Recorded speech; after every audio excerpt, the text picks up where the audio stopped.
who was willing to look out for the group. Someone willing to make sacrifices. And for this family, there was no one better than Rikishi. After the Head Shrinkers run in WWE came to an end, Rikishi, then known as Fatu, would go on a journey of self-discovery. This journey would lead to him taking on the name Rikishi, a subtle nod to his cousin Yokozuna, as well as an opportunity to start fresh with a global audience. Well, my dad, when he became the Rikishi character, when you think about Samoan wrestlers, right, or mean, or aggressive, he made it like his own flavor, right? He had the blonde hair, still carried the aggressiveness, but I think he just wanted to add like a little flavor to it. But it became even more popular to our culture. Rikishi blitzed WWE from the jump, devastating opponents with new tricks and winning people over with his fat-ass dance moves. That Rikishi is fat, all right. P-H-A-T. And with this wave of newfound momentum came even more success, with Rikishi capturing the WWE Intercontinental Championship and displaying incredible athleticism in iconic moments like when he dove off the top of the steel cage. The year 2000 belonged to Rikishi.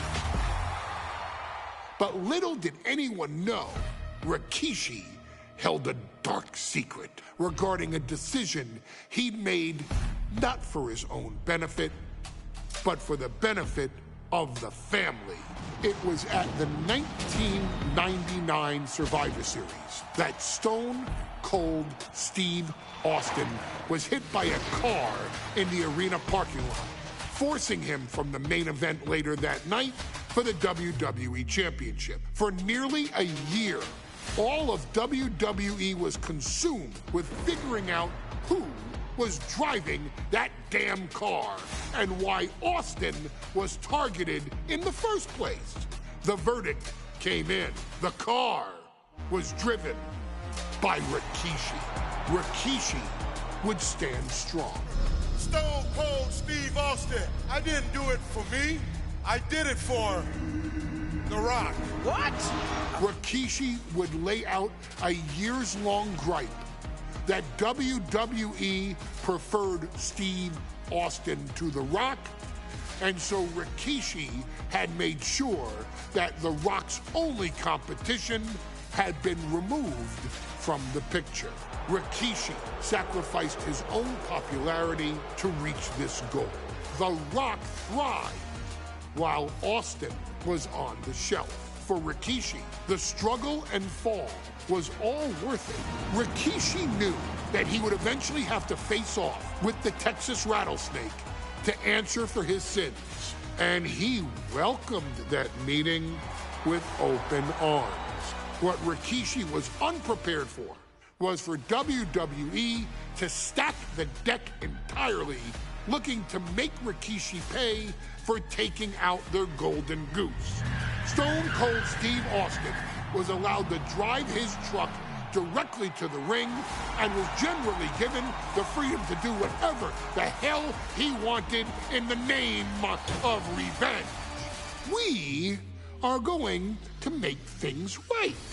This time, when Rikishi and Stone Cold Steve Austin lock horns, there will be no stacking of the deck. Someone willing to give of himself so that his family, this family, can succeed, deserves better. So get in there and showcase the never say die spirit that has led this family to victory time and time and time and time and time and time again. Use whatever weapon you can get your hands on and prove to Stone Cold Steve Austin that you will do anything for the people.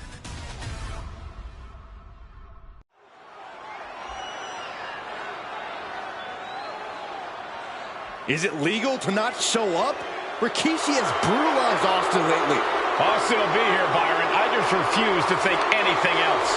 The following contest is scheduled for one fall and is a no-holds-barred match. Introducing first, from the Samoa, weighing in at 424 pounds, Rikishi! We have learned more about Rikishi in the last couple of weeks than we knew about him his entire career here in WWE. He said he ran over Austin not for himself, but for The Rock. Right, and now he's coming out here, and I guess if Austin doesn't show up, the general manager is going to have to come out here and declare this is a forfeit, and Rikishi's going to win it. This man makes me sick.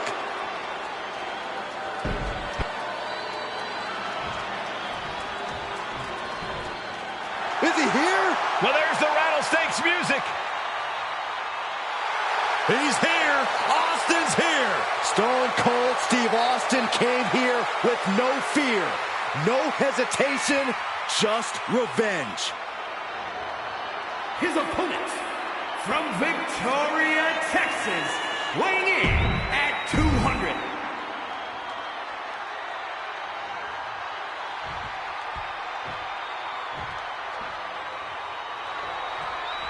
It's a miracle Austin survived being run over by Rikishi. Now a pissed off Texas Rattlesnake is on the loose and out for revenge. It took Austin almost a year to recover from the injuries he suffered in that heinous attack. You can't blame Austin for the damage he inflicts on Rikishi tonight. Byron, a lesser man wouldn't have survived. Stone Cold promised that Rikishi's days of walking above ground are over. This is no holds barred. Man, Stone Cold's face is really starting to show the damage of this match. And though The Rock wants nothing to do with this altercation, we have to mention the sadness Rikishi has brought to him. Rock might be innocent in this whole ordeal, but I feel that somewhere inside his soul, The Rock is happy with what Rikishi's done. The Rock is proud to have Rikishi and his family. No, Corey, what kind of lies are you trying to spread? We've heard Rock say Rikishi deserves what Austin is going to bring him. There's no family pride in that statement. I'm just saying that blood is thicker than water, and it's been an easier ride for Rock without Austin in the picture, and that's thanks to Rikishi. Sounds more like Rikishi is trying to take credit for all The Rock's success. Propped up in the corner. That has to take all the breath out of you.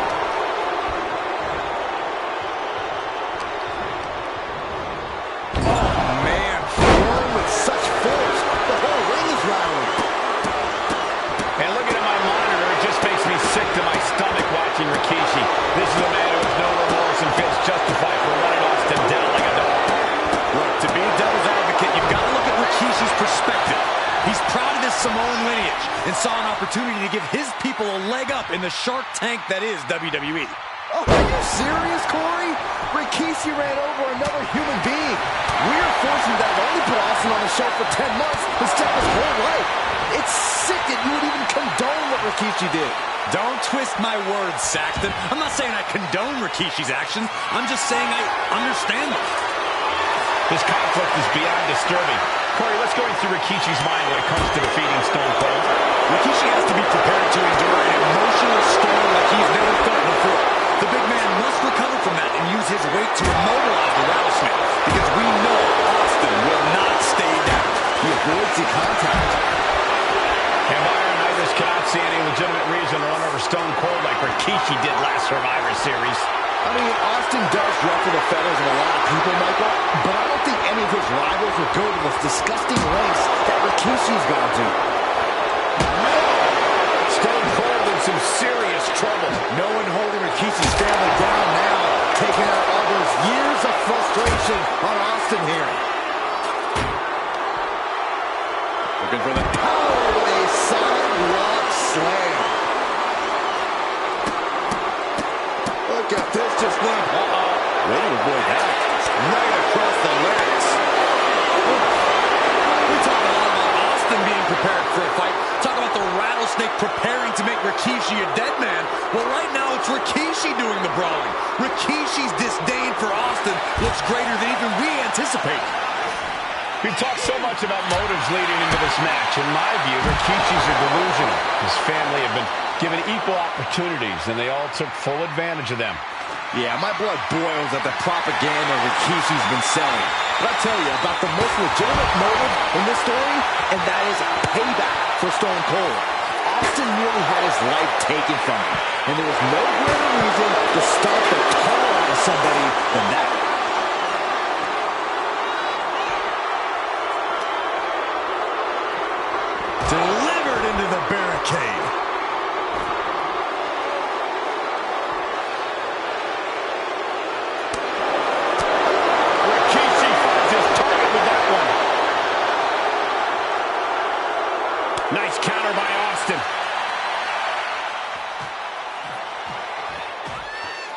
and Rikishi trading heavy artillery on the outside, and here comes the rattlesnake.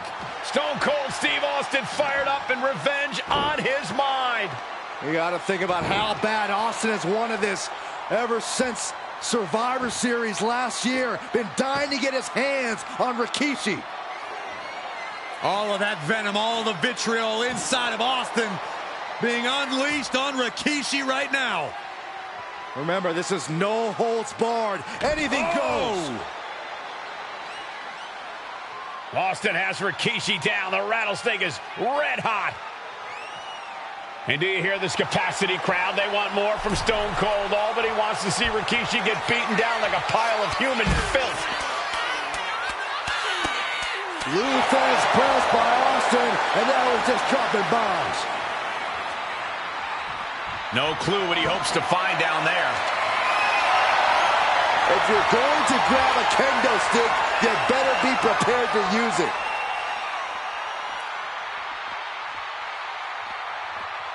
Clothesline, so effective. And Rikishi lately has been calling himself a visionary, a pioneer. All a bunch of garbage, if you ask me. Well, those aren't self-imposed labels, Cole. Those labels are coming from the fans.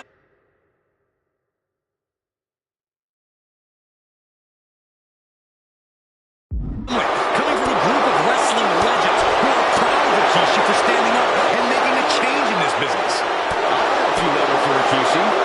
Coward, liar, embarrassment. First for the love. Block the effort and cut them off with a shot to the gut.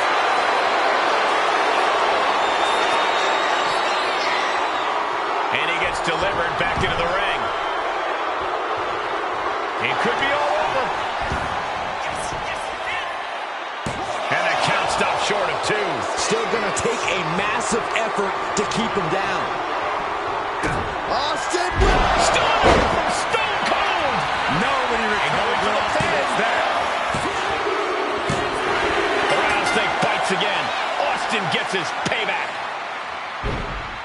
Ladies and gentlemen, the winner of this bout.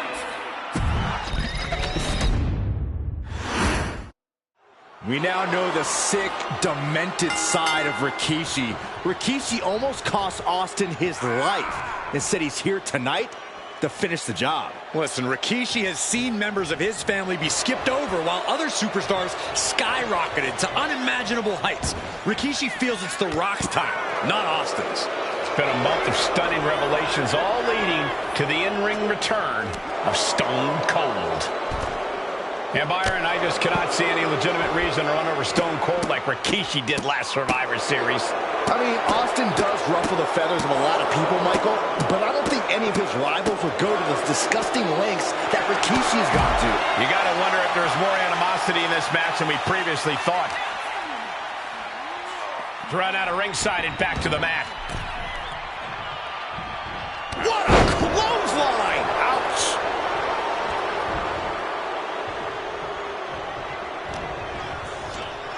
He gets sent straight down to the floor. Taken to the floor, and he's got no worries about the count.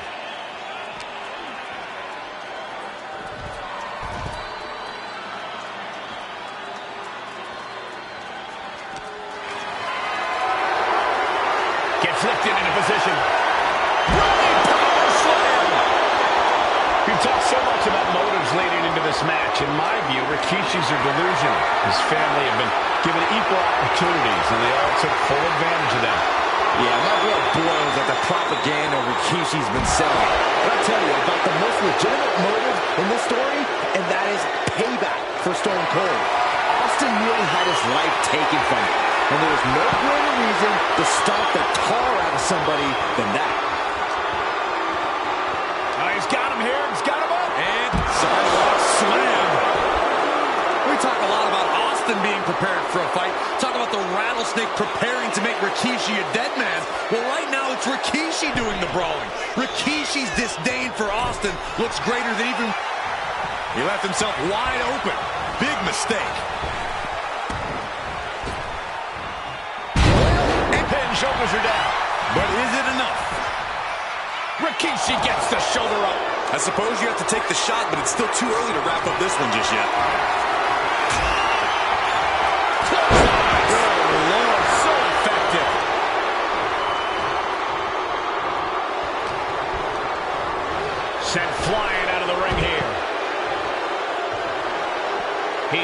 back to the ringside area.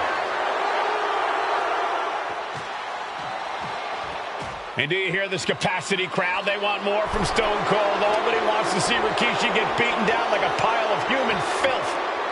Running Bulldog. Now looking to do battle right here in front of us. Clothesline.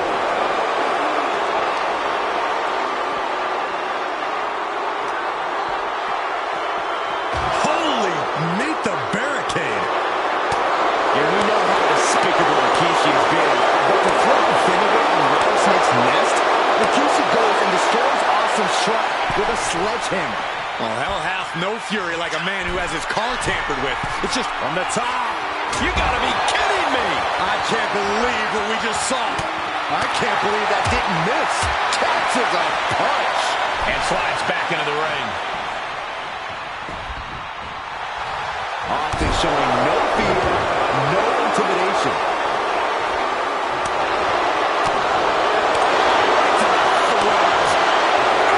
Target acquired and destroyed. Rikishi finds his target with that one.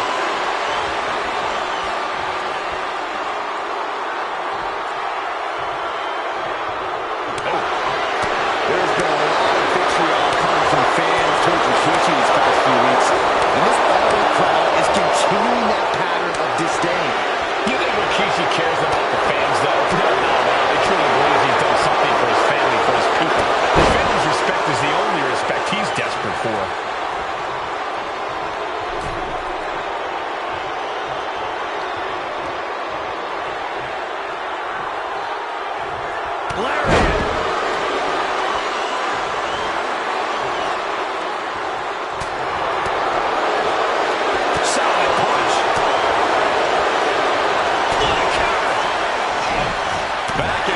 Trading reversals. Both athletes showing incredible reflexes here. Reversal after reversal. These two have counters for days. And Rikishi lately has been calling himself a visionary, a pioneer. All a bunch of garbage. And Rikishi evades that.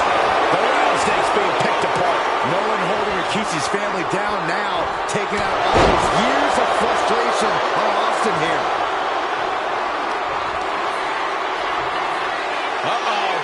Rikishi driver. That's it. Austin is out. Staggering back up, maybe to a foregone conclusion. What's he got in mind here? Oh, man.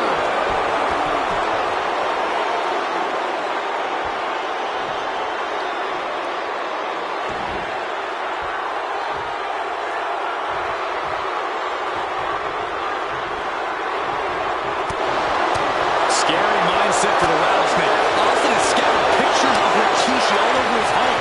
Said that every time he looks at Rikishi, he's looking at a dead man. Yeah, Rikishi taking that as an empty threat, thinking that Austin isn't the man he claims to be. Rikishi is down. It could be over. Fights out at 2. How? You know what he's thinking, and it is not good. Now heading outside. And he's pulled the ring apron up, looking under there for something.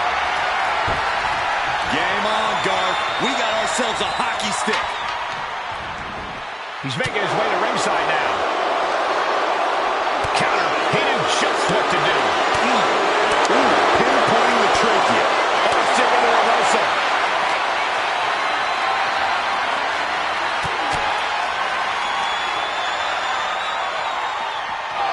The barricade.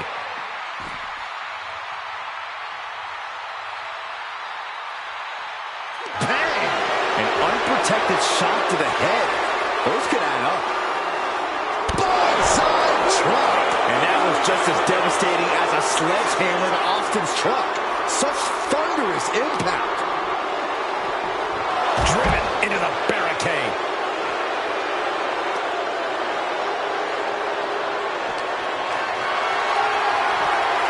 This is a situation you want to avoid. Oh, my goodness. Face right into the barricade. Now, clearing the announce desk, this isn't going to end well.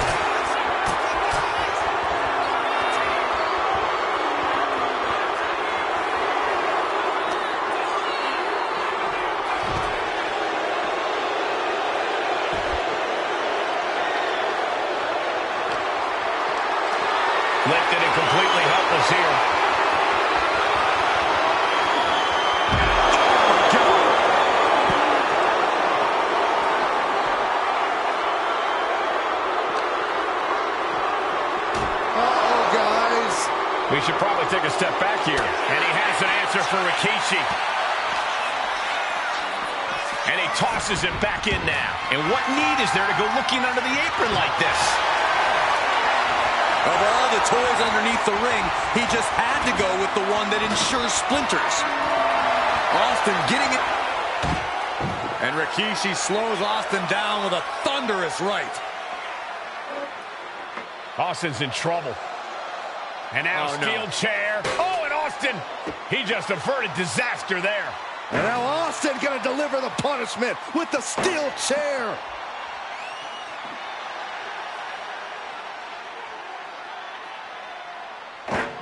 A relentless Texas rattlesnake beating the brakes off of Rikishi with a steel chair. And again, thunderous blows by Austin. Down goes Rikishi. Austin beating the hell out of him. I know Austin has good reason to be doing all this, but he could be taking it too far at this point. I don't think the rattlesnake is taking it far enough, Corey. Austin wants to put Rikishi's life in danger, just like Rikishi did to him. Turn it around with a reversal. Whip back into the ring.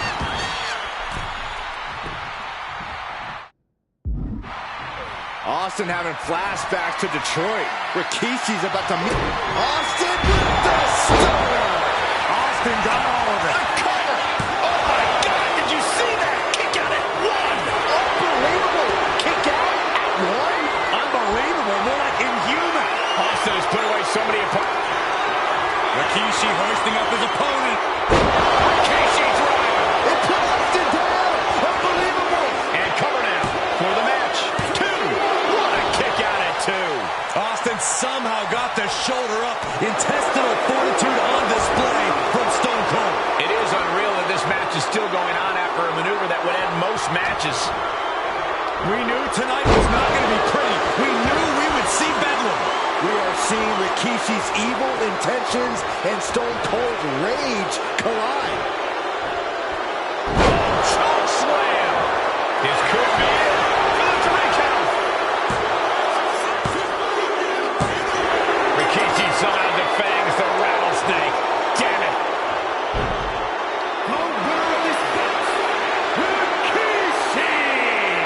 This is not what many of us expected to see.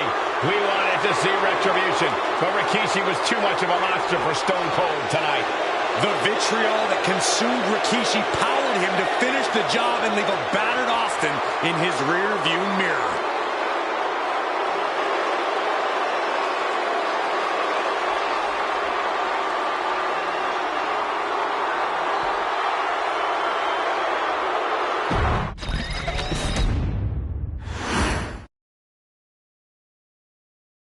His arrival signaled impending doom.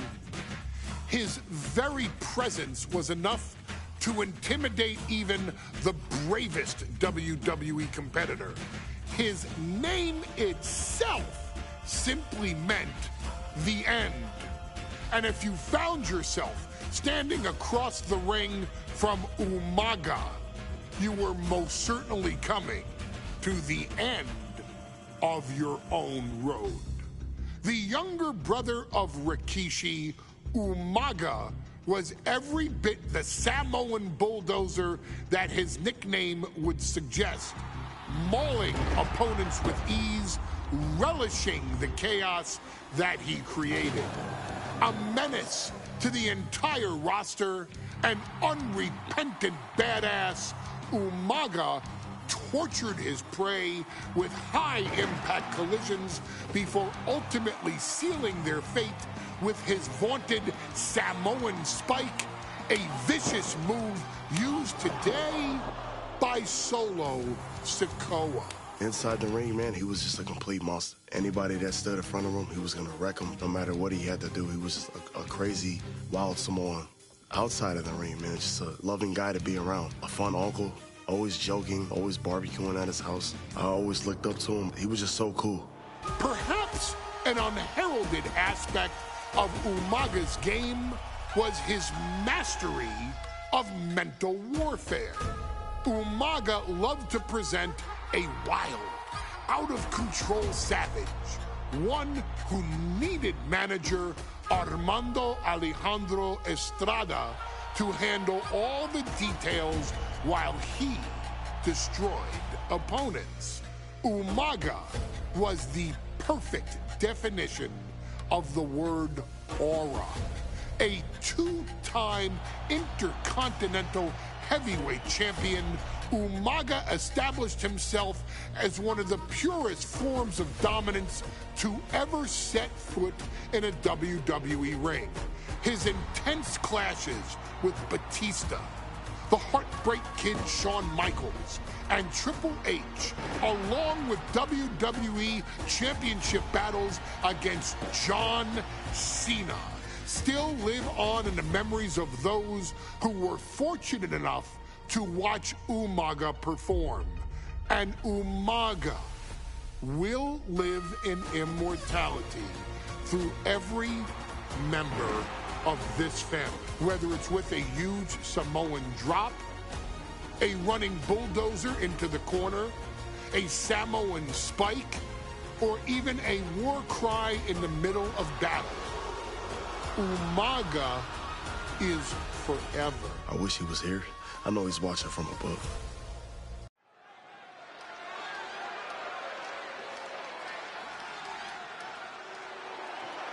Well, ladies and gentlemen, here he is. He could be the next WWE champion, the near 400-pound Umaga. A man that since debuting right after WrestleMania 9 months ago has remained undefeated. And Umaga has been in the ring, Byron, with the best of WWE. This man looks, moves, and sounds like a movie monster. Except Umaga is for real. He is a Samoan bulldozer, an 18-wheel version with a mean streak. Big, athletic, strong, and probably going to outweigh John Cena by well over 100 pounds. Since 1963, the WWE title has only changed hands twice here in Kansas City. That's twice in the last 47 years. But Umaga is a scary human being, and he can easily change that trend right here tonight.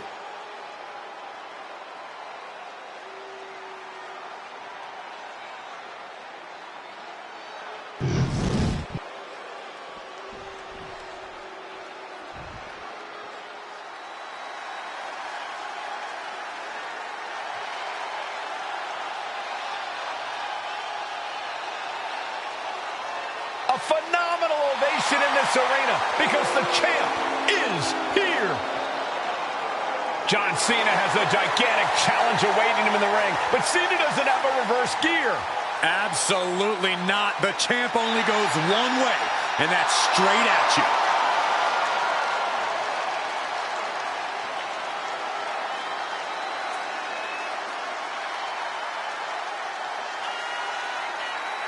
John Cena, a three-time WWE champion, the handler of Umaga, Armando Estrada, trying to control this undefeated challenger. Once the bell rings, these two are going to go at each other full force.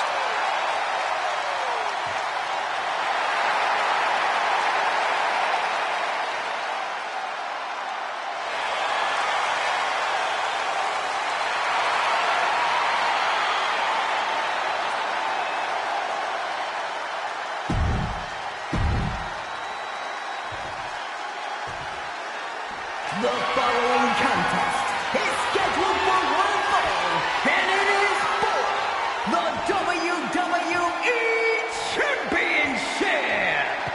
Introducing first, the challenger from the Isle of Samoa, weighing in at 353 pounds, Umaga.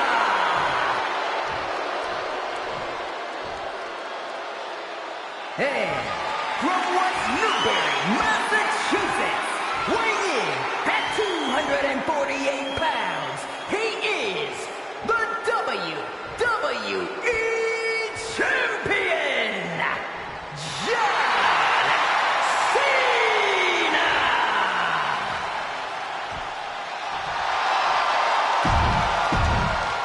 You can see it in the eyes of each individual. Only razor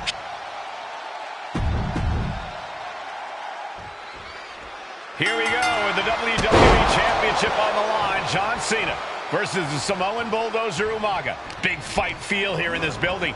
The undefeated Umaga has set his sights on Cena, and there's nothing left standing in his way. Umaga doesn't just want to beat John Cena. He wants to obliterate him like he has all his other opponents. But this is John Cena we're talking about. If anyone can stand up to Umaga's brutality and power, it's him. Cena's going to fight to defend his title with everything he's got. Such a unique situation for the champion John Cena tonight. This could be the first time in Cena's career that he comes in as an underdog champion. And that's a credit to the challenger. Anybody would be an underdog against a man that's undefeated. Umaga simply looks unbeatable. But John will fight you as long as he's breathing. That's the Cena style.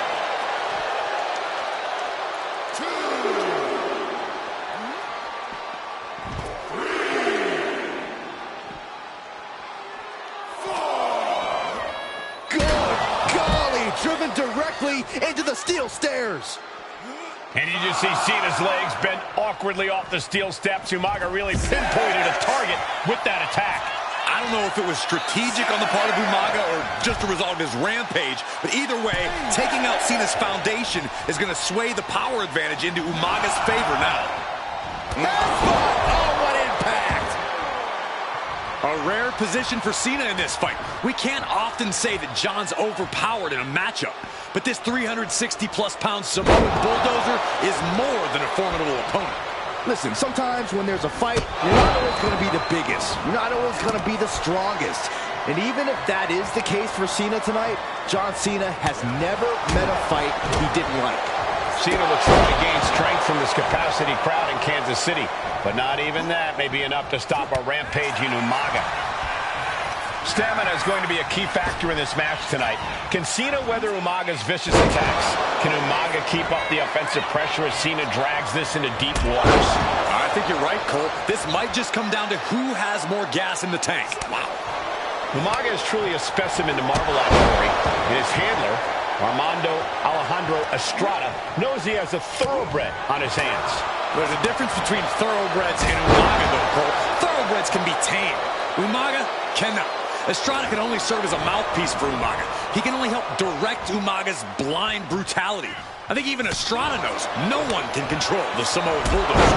Overwhelming.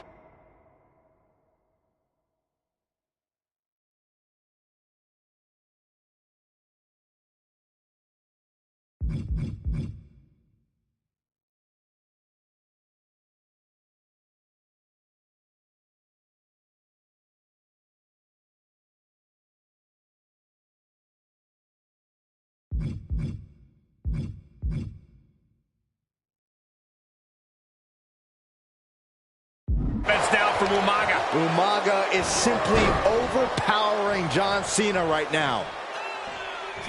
Cena now taking the brunt of the attack. Cena has no response for Umaga's savage and brutal offense. What power! Thunderous powerbomb. And I guarantee they weren't expecting me on the receiving end of that. Driven down with Emerald Explosion. Cena tonight attempting to do something no one else has been able to do. Be it HBK, Triple H, Kane, the list goes on and on. No one has been able to beat Umaga. Since debuting in last year's WrestleMania, he's never been pinned, never been submitted. Umaga is a man who's decimated every single thing in his path.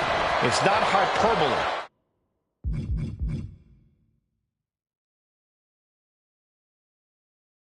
We'll call him a dangerous and deadly savage. He turns it around on Umaga.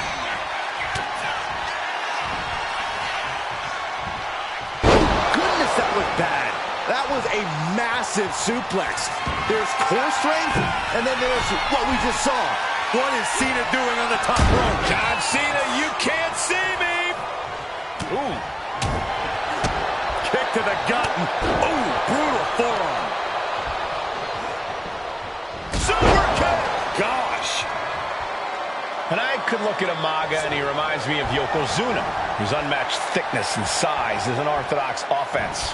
Look at Umaga's thighs, his calves. They give him a great power and a great base. It makes him almost impossible to knock off his feet. He's thick, he's strong, he's nasty, and he won't be slowed down.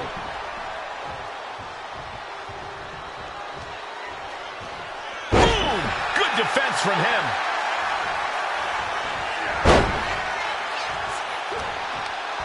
Stiff headbutt, and Umaga is in control. John has to find an opening and respond. Superstar setting up. Oh, what a slam! Planted him.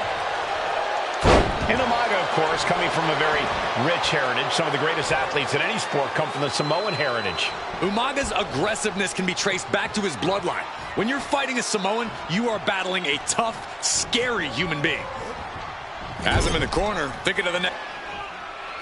And Cena flattened in the corner. Umaga's just overpowering him. Look at the strength. Into the corner, just setting Cena up. You have to start to ask yourself, is the end of John Cena near? I think so. Look What out! a headbutt. No one has been able to stop Umaga. No one. You are seeing why Umaga is undefeated. Why no one has been able to stop the Samoan bulldozer. Here comes Umaga, and Cena catches him with a boot. John Cena from behind, pulls him up, shoulders down, and a kick out by Umaga. And Cena immediately back into the clutches of Umaga. I'm not sure what else Cena can do here. I'm not sure John Cena knows how to stop Umaga. And Corey, you know there's no force equal to being on the receiving end of a head.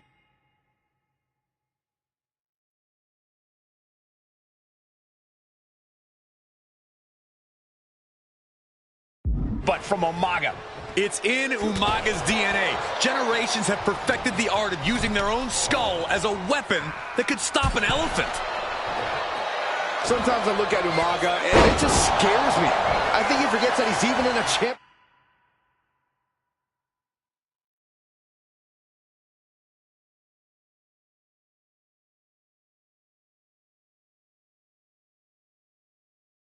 Championship match. Estrada is very aware of it, but Umaga sometimes looks oblivious to what's going on, other than the fact that he knows he's supposed to hurt his opponent.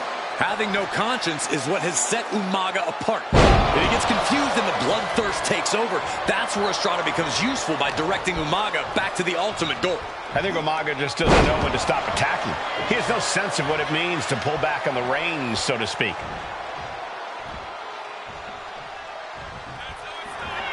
Effective counter. And Cena puts a quick stop to the momentum that was mounting against him. He's just running on pure instinct right now, and it's working. Two powerhouses, a championship on the line. Rearing way back. Samoan spike. The challenger might have what it takes to win this. He manages to kick out. What strength.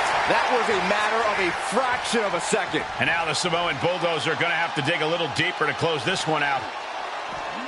And he gets set back into the ring.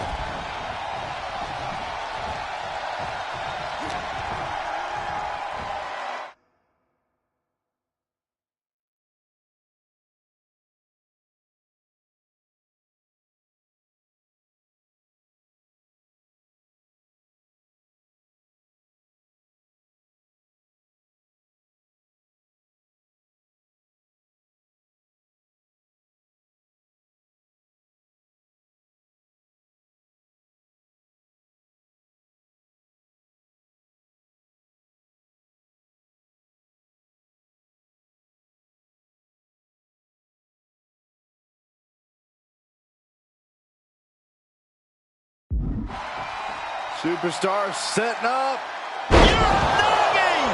Cena is unable to stop this string of offense. Umaga continues to maintain the advantage. Cena and Umaga are out of control, taking each other to their absolute limits. This has been as physically intense. New champion, an undefeated champion.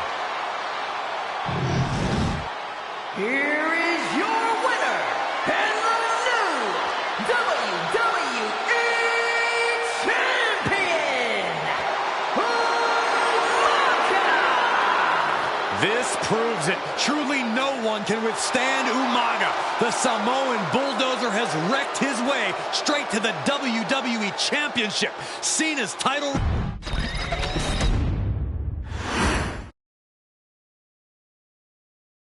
Hey, in WWE, things move really fast. If you aren't present in the moment, it can feel like a year goes by in only 2 or 3 minutes. That's why you always have to make time to make sure that you check. Hold on. Did I just hear myself say 3 minutes? Stop. Can you believe I'm actually doing Eric Bischoff's shtick? In the early 2000s, few words sent a shudder through the roster like the words 3 minutes, summoning the fearsome duo of Rosie and Jamal, collectively known as the 3-Minute Warning. Initially hired by the aforementioned Raw general manager Eric Bischoff to interrupt anything he didn't find to be entertaining. You're just not entertaining me. 3 minutes are just about up. The two instantly made their mark in WWE with their complete and total decimation of anyone that was targeted. Their formula was really simple. 2 bruisers with surprising quickness who took pleasure in throwing opponents all around the ring with reckless abandon. And the trail of bodies left in their wake remains a testament to their devastation. Rosie, older brother of your tribal chief, Roman Reigns, and Jamal, who would in time develop his skills further and take the name of Umaga, were about instant gratification. They treated matches like a race, seeing how much damage they could fit into the shortest time possible. The 3-minute warning with my brother and my cousin, it was just one of the coolest gimmicks of all time to me. It was catchy, you know what I mean? Like, you kind of knew what was happening. And I feel like we all remember when the 3-minute warning hit for the first time. You know, the whole Den TV area just lit up. Every match was a train wreck, as the two would use their size to overwhelm most opponents, coupling that with incredible tag team maneuvers to increase the carnage to its maximum levels. That approach, maximizing damage while minimizing time, was a 3-minute warning signature. The team itself saw its run in WWE last for a little over a year, but in that time managed to make such an impression with the WWE Universe that it still resonates today. They are proof of the impact anyone can make if they capitalize on their opportunities, as 3-minute warning did every single time. It was a short-lived gimmick, but it was a really cool gimmick, and I just think it shows the versatility of, hey, if you need us to go out there and tell you a Broadway story, I'll cover 2 hours if you like. But if you need us to come out in 3 minutes to make an impact, we can do that too. But you gotta be really good to be thrown in there with the very, very best in the industry. I'm getting all pumped and proud, you know, for my brother and my cousin right now, just thinking about it. Here in the WWE 2K25 showcase, we have selected another team that embodies the same mindset in Akam and Razor the AOP. Similar to Jamal and Rosie, these two look to inflict the most pain in the most efficient manner. Like 3-minute warning, AOP happily dispatches when summoned.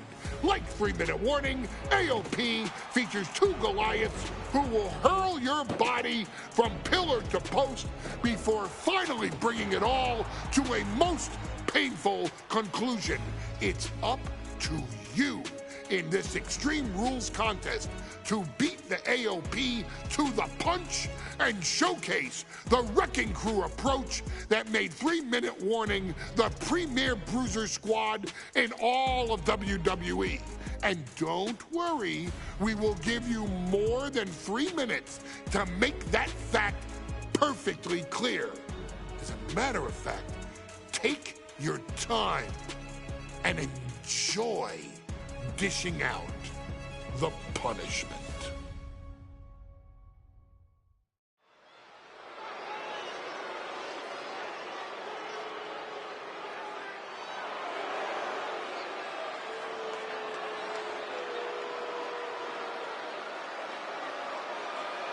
AOP is here, ready to wreak havoc. And they want to prove 3-minute warning has nothing on them.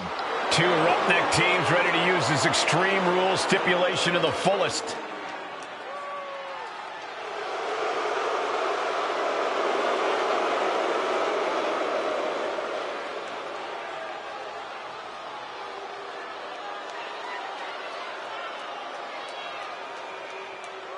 The following contest is a tag team Extreme Rules match and accompanied by Paul Ellering and a combined weight of 620 pounds.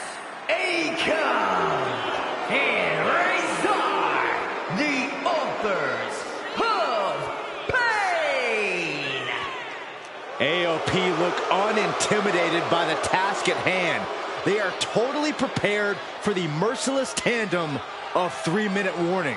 You know, there's actually a lot in common between these two teams in terms of...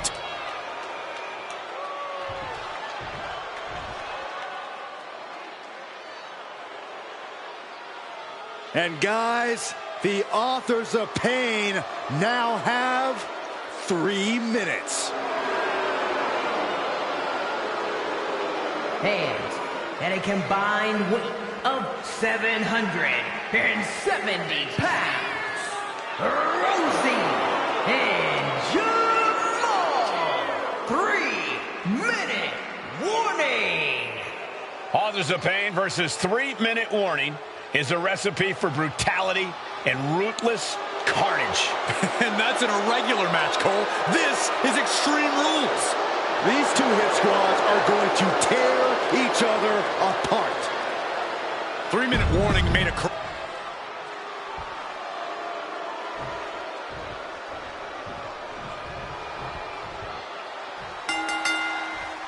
We got 3-minute warning and the authors of pain clashing tonight in what should be a harrowing Extreme Rules match.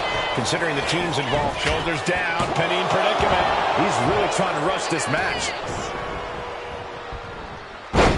Wrench in the arm. Just look at the size of all these superstars. The ring had to be reinforced before this match. Over 1,300 combined pounds colliding. These men are so big and so thick, it's a challenge to wrap your arms around them. It's really just best to find weapons and whack away. Yeah, and there's plenty of weapons to choose from tonight. AOP and 3-minute warning both love to bring the pain to their opponents. But I'm not sure AOP's ready for the pure chaos that is. From the top. Diving headbutt.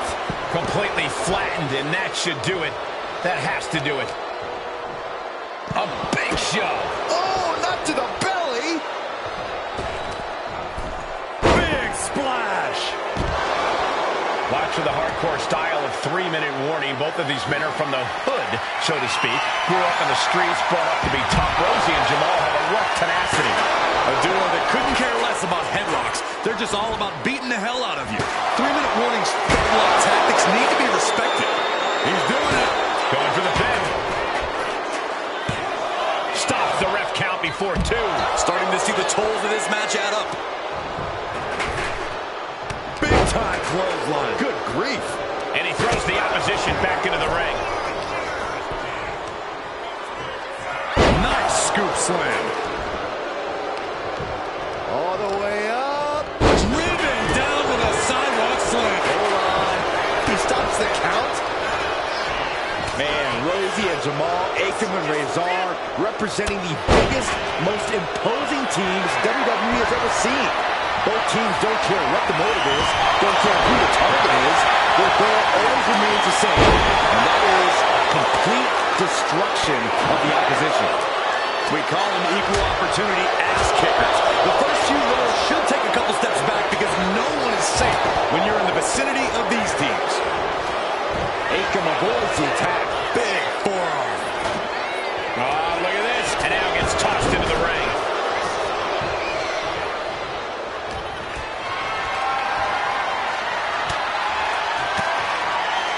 Jamal on the receiving end. Rosie and Jamal tell their victims that they will feel the 3-minute warning. What does that mean, Corey? Well, it means a lot of superstars will get run over by the pain train, and it's only going to feel like the longest 3 minutes of their lives. When you're as big and strong as Rosie and Jamal, that's how quickly it can be over. Slides under the ropes. Back into the ring. He's starting to look battered. This is a classic Extreme Rules game plan, trying to deal as much damage as possible. Mercilessly attacking over and over with no remorse. This kind of brutality is sickening. He's setting this table up, and guys, someone's about to have a really bad night. Jamal going up. Flying. Taking a flight to nowhere. That didn't look good at all. A ringside doctor's on hand if needed. Pay special attention to Rosie in this matchup. 6'5", 375 pounds. The man can run a 40-yard dash in 4.8 seconds. This guy is a pure athlete. Rosie played high school football with a legendary running back before playing college ball in Hawaii. He's got him down for the pin. Shoulders up before two. No time to waste being shocked. You've got to maintain pressure. Ooh. We knew this would be a grueling and punishing match, but AOP and 3-minute warning are exceeding all expectations. This could be the end of the night for Rosie. Ooh. He breaks the ref's count before two. All the punishment he's taken, and yet he's still in this match. No count out as he takes things out of the ring. Thunder's club comes down. Very effective. The match clearly taking a heavy toll. These are the moments professionals train for, when you are at your breaking point. This is a whole new level of chaos and brutality. 3-minute warning and AOP just keep upping the ante on each other. He's finding himself in some territory he does not want to be in. Yeah, but no one has ever won an Extreme Rules match by playing it safe. Now, this is just overkill. This is just unnecessary. This is no way to treat any human being. Whoa, they just chucked that hammer right at him. Holding nothing back, striking. Oh, boot to the face. Look at it. AOP just fell to their demise. Action now spilling to the ringside area in front of us here. War. It doesn't get more masterful than this. Oh, not to the belly. He has to be in a world of hurt here. Extreme Rules takes an intense toll on the body. The longer this match goes, the worse it gets. Take it off. Go for the win here. What reflexes. Looking for the pin. Rosie and Jamal survive Extreme Rules. Here are your winners, Rosie and Jamal. 3-minute warning. Gotta give it up to 3-minute warning. In a contest between two of the most badass squads we've ever seen, they were the tougher competitors. Yeah, but AOP certainly made 3-minute warning earn this win. Just think about all the carnage we witnessed here tonight.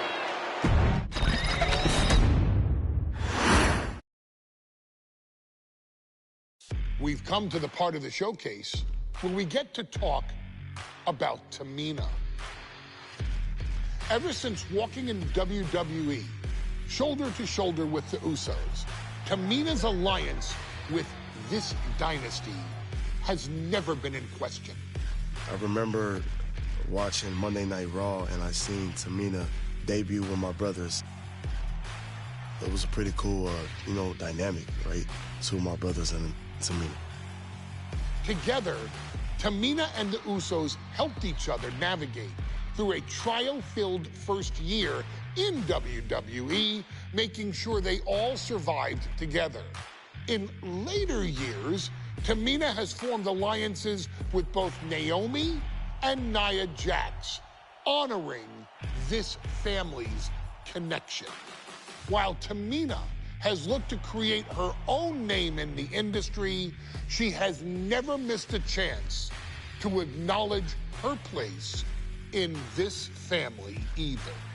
Trained by Afa and Sika, the wild Samoans, Tamina was instilled with the same instincts that have carried each member of this family to wrestling glory. Her in-ring approach is similar to many in the bloodline. Quick striking, high-impact attacks, and smothering holds.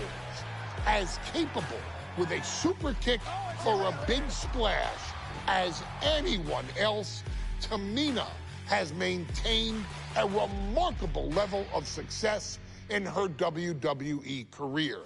A constant contender, Tamina has competed for the Women's Championship on many occasions. She's also held the Women's Tag Team Championships along with 9 separate reigns as the 24/7 champion.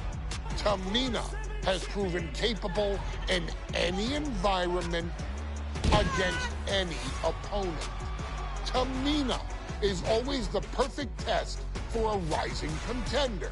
Defeating Tamina proves that you're at the top of your game, and she will always expose those who aren't quite ready yet. Taking her lightly is the easiest way to book your visit to the local medical facility. Tamina has taken part in many memorable moments, but in the 2K25 showcase, we're going to give you the chance to make history. In the first ever women's Money in the Bank match, Carmella, of all people, would walk out victorious after letting someone else do all the work. Tamina, Becky Lynch, Natalya, and Charlotte Flair were all robbed of a great opportunity that night by Carmella. So this is your chance to make it right. Showcase Tamina's grit and take out the other 4 ladies in this ladder match to become the first ever winner of the Women's Money in the Bank.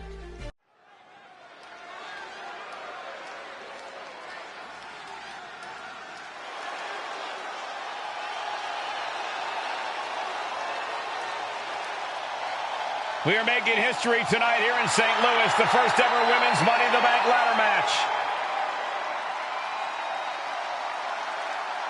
The following is the first ever Women's Money in the Bank ladder match.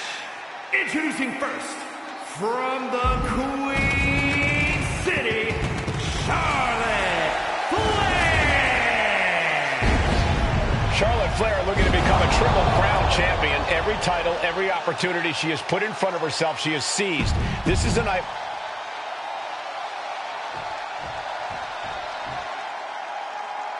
And Byron, Becky Lynch with a very astute point. I rip off arms. You can't exactly climb a ladder with no arms.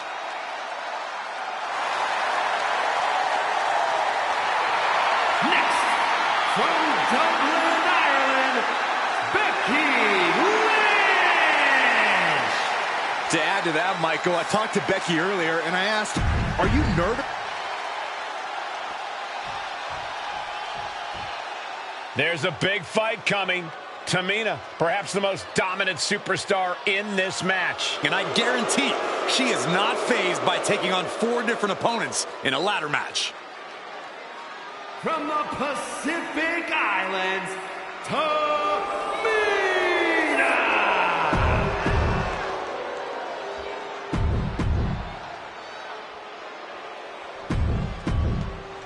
Charlotte, Becky Lynch, Tamina, Carmella, Natalya, all with a chance to make history. All with the opportunity to be called the first ever Miss Money in the Bank. The revolution that became an evolution only continues in the women's division. One of these women will climb the ladder and earn the opportunity of a lifetime. Clearing off the announce table. This can't be good. Nothing but bad intentions in mind, I'm sure. And looking at the playing field, the majority of these women love to utilize their submission offense to put opponents away. Tapping someone out won't win the... And here we go. The Boston Crab. Amazing display of leg strength. Under the ropes and back into the ring. Becky is reaching. Can she unhook it in closer to reclaiming her championship? This has got to be it. Victory is inevitable. You can feel the resentment building with each stomp there. Well, there she goes. The Queen now going up. Up high. The contract that can change lives hanging above the ring. Probably the most profitable opportunity in our sport. 15 out of 17 superstars have successfully cashed in the Money in the Bank contract.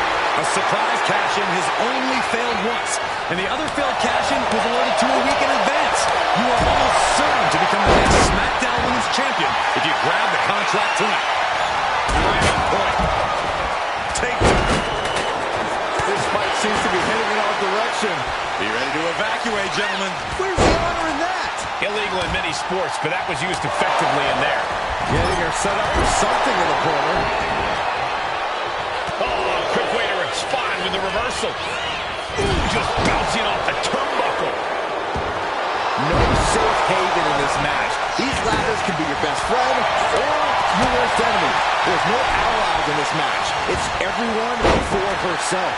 There is no room for friends when history's being made. Not when you can go down in the record books as the first Miss Money in the Bank. Watch out! Ollie Russian leg sweep. Times two. Even in every superstar for themselves situation, an alliance like that can be key. Charlotte just rubbing it in now. Look at this. She's going for her destiny, guys. But she better hurry. She doesn't have much time. Stop after stop after stop. Is there anyone more intimidating in this group than Tamina? I've said it before. It could be a coming out party for Tamina. This is her time to live up to her family's legacy. If Tamina wins the contract, it guarantees her first title opportunity in over 2 years. More than an opportunity, it pretty much guarantees Tamina will become the next women's champion. Headed up that ladder. Scoop slam sets things up. Reaching. So close to victory. The crowd is going absolutely crazy right now. They know this could be it. The proverbial mud hole has been stopped, and now it's time to wash it dry. No other Carmella with a super kick. And that is going to put Tamina out of the equation for a long time. Smack dab in the center of the ring. Perfect placement. 3 second-generation superstars competing in this match. Carmella, Charlotte, and Tamina. And Natalya, of course, a third-generation superstar. Women bred for these kind of moments. Any of these women will add a significant chapter to her legacy if she can become the first Miss Money in the Bank. Leg drop.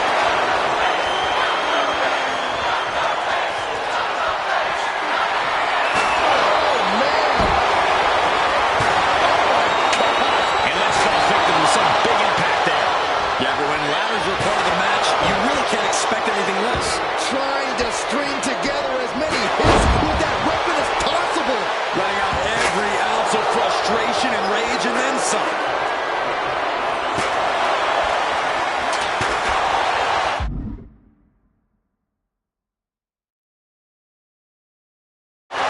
Taking full advantage of the full object in play here. Back-to-back attacks.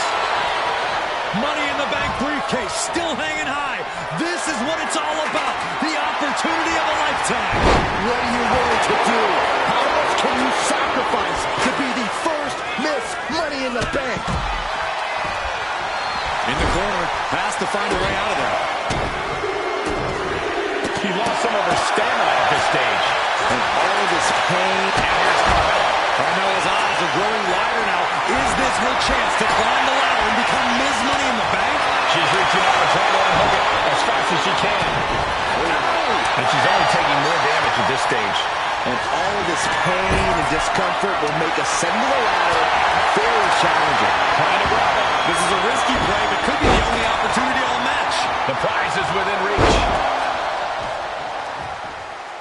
Nice reversal by Charlotte Flair. Charlotte driving Tamina, and both tumble to the floor. Both women crashing down hard. The Queen, Charlotte Flair, the first to her feet, surveying the situation. Oh, my. Tamina into the steps. Well, you are seeing a heightened level of aggression, heightened level of intensity from all these competitors because of the stakes involved. Guys, where's Charlotte going? Flair looking to up the ante now from the top. Oh, my goodness, taking out everybody. The Queen rising to the occasion. What you just saw is why we say Charlotte is genetically superior. Yeah, undeniable athleticism from the Queen. Can it pave her way to the top of the ladder? What's she looking for under the ring? She's got a table and no doubt has some dangerous plans in mind for how to use it. No Becky Lynch, suicide dive. Took flight and landed a direct hit. Came in like a wrecking ball. I've never seen that hit so hard before. History on the line. Guaranteed championship opportunity. Nothing but carnage happening in this one. 5 women fight.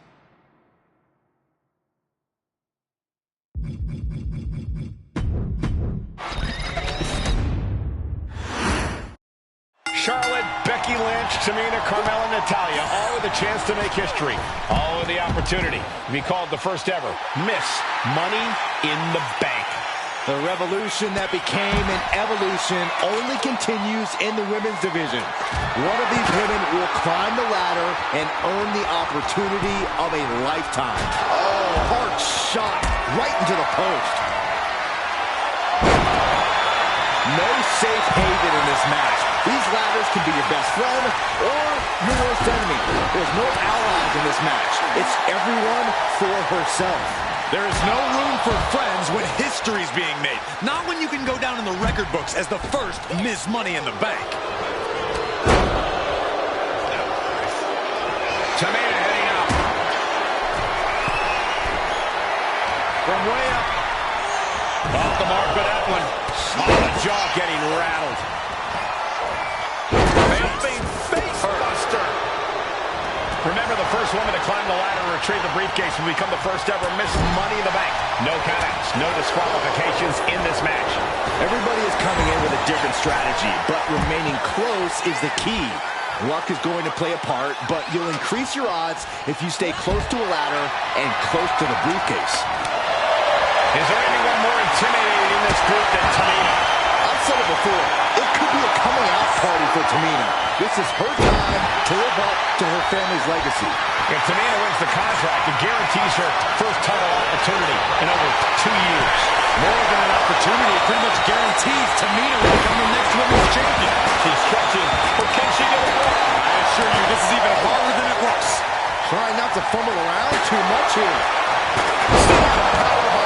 Picture-perfect example for when you just want to put someone down with authority. Boom, what a clothesline. And now here's Carmella. Sit-up, slam.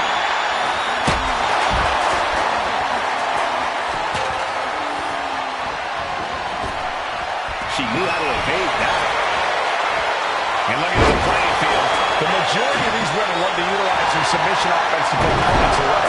Tapping someone out won't win this match, but these women should not shy away from using the biggest weapons in their arsenal. We've heard Becky say she was going to rip arms off tonight. You can't exactly climb a ladder with no arms.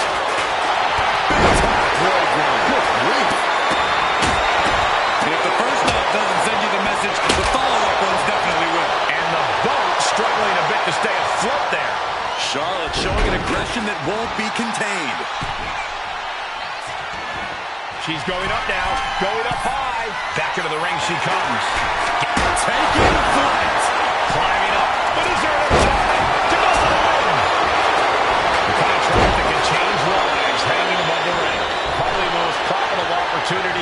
for.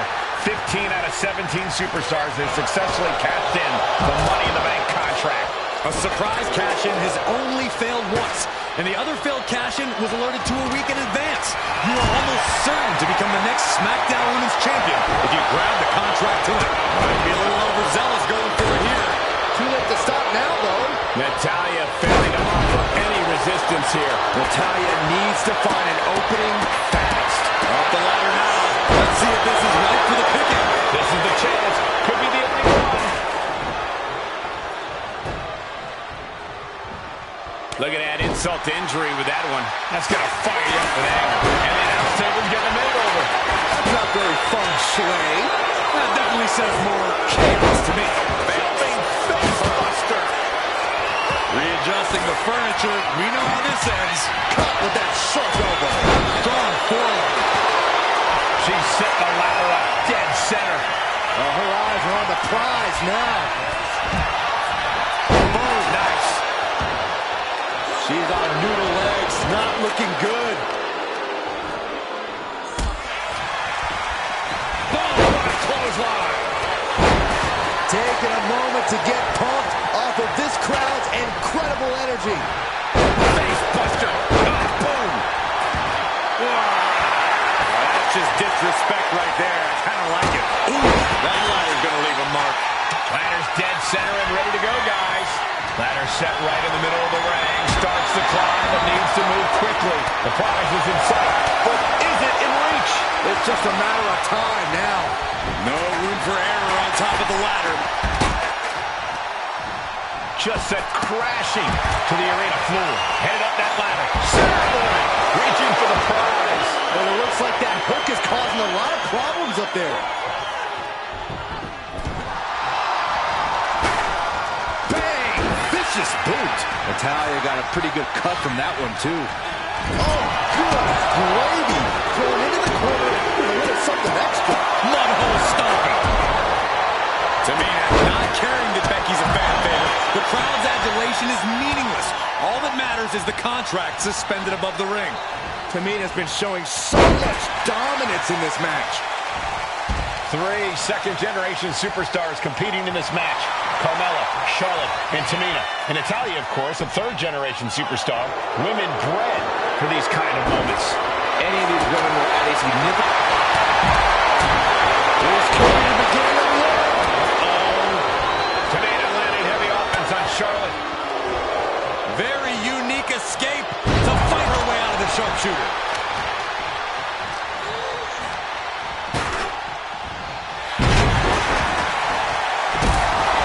Money in the Bank briefcase still hanging high. This is what it's all about. The opportunity of a lifetime. What are you willing to do? How much can you sacrifice to be the first Miss Money in the Bank? She's being derailed here. Yeah, but when ladders are part of the match, you really can't. Really just laying it in.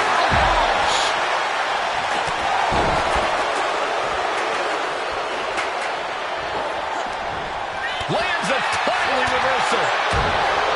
History on the line. Guaranteed championship opportunity.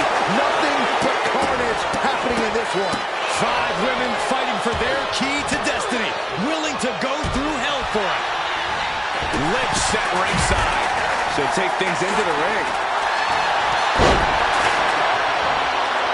Oh, look at her step through. Here it comes. Figure 4 locked in. Submission is in. Interesting. Let's go. She just released the hold. Maybe she has something better in mind. Mella able to defend against that. Forcing her right out of the ring.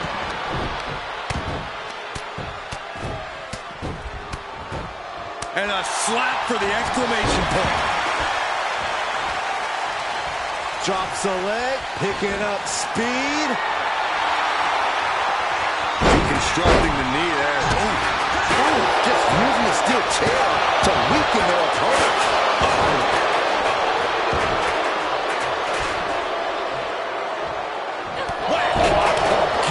In the corner, Charlotte Flair with a trademark chopping. Natural selection. The Queen has put an opponent in the dirt, and now the ladder to her throne awaits.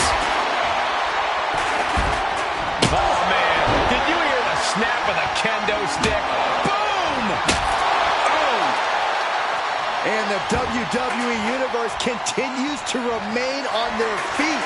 They know they are witnessing something special here.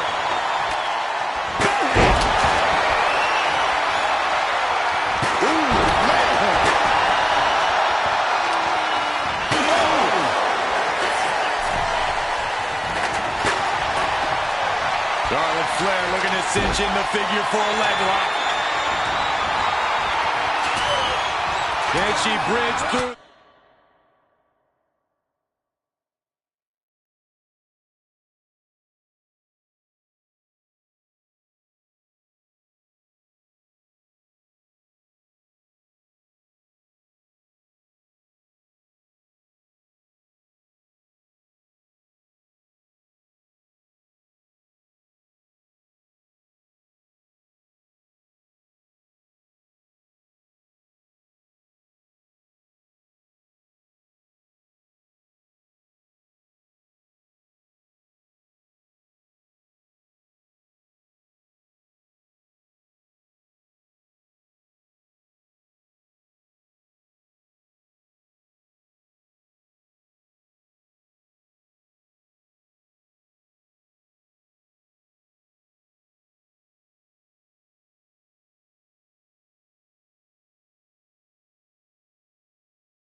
Letting go of her hold here. Maybe she thinks enough damage has been done. Oh, nice. A little rope assistance, punishing their opponent. And Carmella continues to get roughed up in this match. Yeah, you get the sense that Tamina is tapping into another level here, and it could pay off. Wow, what a shot.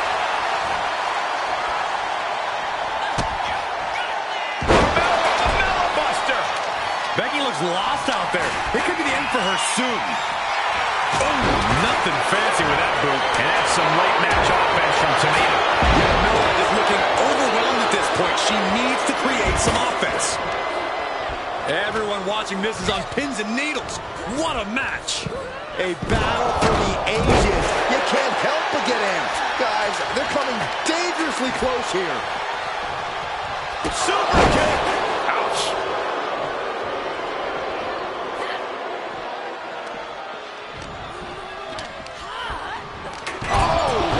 Ricocheting off the turnbuckles. Oh, goodness, blasted right into the corner. Hooked up. Off the ladder now. Let's see if this is right for the picking. Back into the ring now. She's grabbing at the prize now.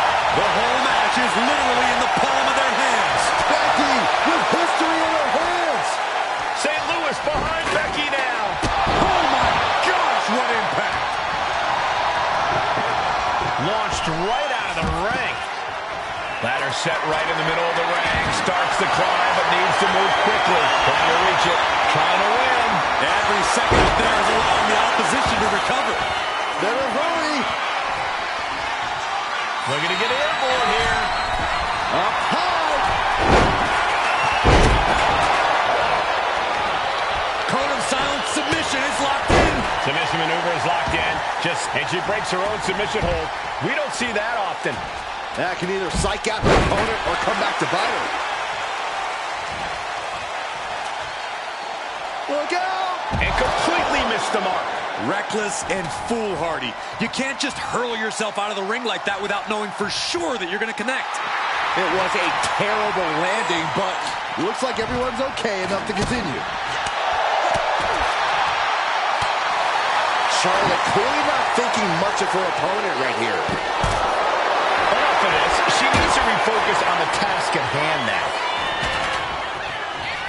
Shot block. Brilliant. Right to the back of the knee. She wants to take this thing to the outside.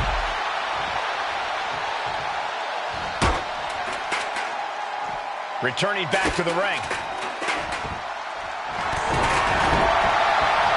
Let's look looking to secure. A submission will win the match here. And the agony has no reason to end as we see her tapping out in pain. Powerful contact by Tamina. Fire home into the corner. It crashes to the mat. Face buster.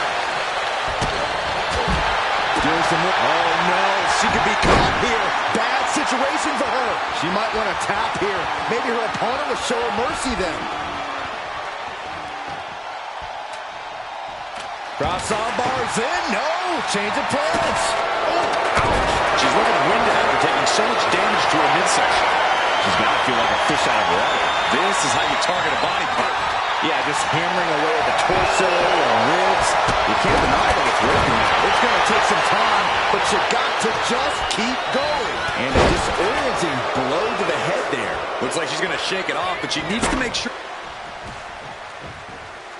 Nice reversal by Charlotte Flair. Charlotte driving Tamina. What you just saw is why we say Charlotte is genetically superior. Yeah, undeniable athleticism from the Queen. Can it pave her way to the top of the ladder? A sit-out match slam. What impact. Man. Into the steel steps. That's got to be a tide turner. Tamina's absolutely wrecking shop on Natalya, making sure the veteran won't have the strength to climb a ladder at all. And back into the ring she goes. Momentum is completely shifted to Tamina. Just look at Tamina go. Nice neck breaker.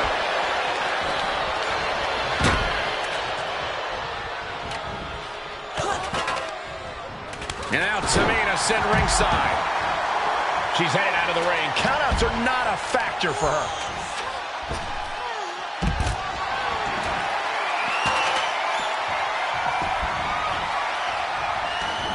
And now headed to the outside.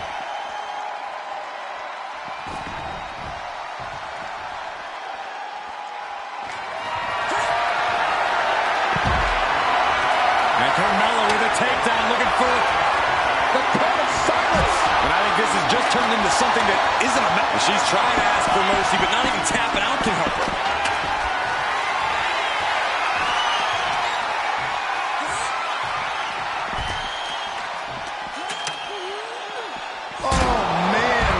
To the steel steps. She's getting that ladder exactly where she wants it. A crucial step.